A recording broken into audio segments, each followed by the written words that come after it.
Hello everybody, this is Terry Jeanette with the Tapping Flamingo, and today I'm going to show you how to make a link. So a link is something that has two ends that you can join together with something else. This is a link. See, it has a hole here and here. It's a little different than a charm. A charm just has one hole at the top. Links allow you to link, that's L-I-N-K, link things together, like in this bracelet. I linked all these butterfly links together here to make a bracelet. I also took one of the butterfly, they're not butterfly, they're ladybugs, sorry. I also took one of the ladybug links, and this one right here is going to hang on a chain for a necklace. And then at the bottom, I just dropped this little crystal dangle. Today, I'm going to show you how to make this pretty bead into a link. Now, it is a bead because it has a hole that goes all the way through it. Need to figure out what's the top. Well, I guess I don't really need to figure out what's the top and what's the bottom because I'm not making anything out of it right now. But I do look at it and I see we have gold and we have some really pretty Caribbean blue. Is there green in there? I think I'm going to use gold tone wire. And this is some gold tone wire I got off of my friends at BB Craft. And it is a soft wire. It's 20 gauge.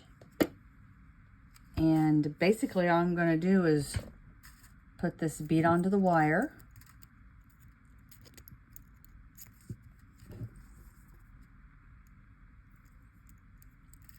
And it comes through the end there. And then I'm going to wrap a loop on each end and we'll have our link. So I'm going to take some round nose pliers and I think I want to do a messy loop. So you can do however long you want, but just to give you an idea, we're talking 2 inches there. And I want this to have a pretty good size loop.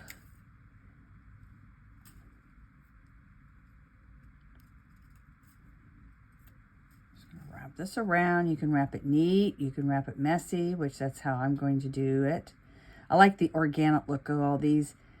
A lot of my jewelry is tropical or beach inspired, nature inspired, and I just look at the messy wrap. It kind of reminds me of maybe some seaweed or netting or a vine.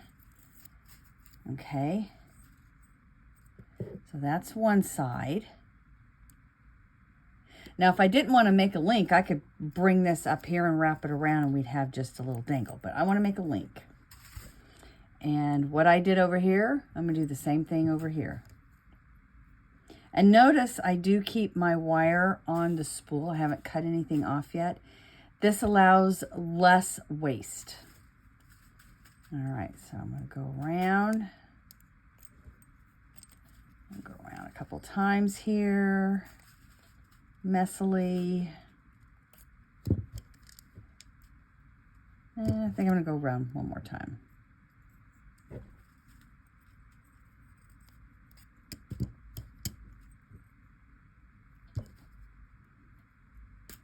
Clip that off. You always want to make sure you tuck your ends in because if you don't, you may get some scratching. In fact, when I feel right there, I can feel that poking up. So if I was to wear this on my neck or maybe as a pendant hanging down, it could scratch my clothes or my skin. So I want to make sure that gets tucked in all the way. There we go. And that's how you make a link. Now, as you notice with this particular link, I have one hole going this direction and one going this direction. I don't really know what I'm going to do with this particular item.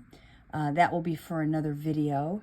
But if I want them to be in the same direction, it's very easy just to maneuver them carefully into the position I want. But that is how you make a link. Thanks for joining me, and y'all have a great day. This is Terry Jeanette with the Tapping Flamingo signing out for now. Bye-bye.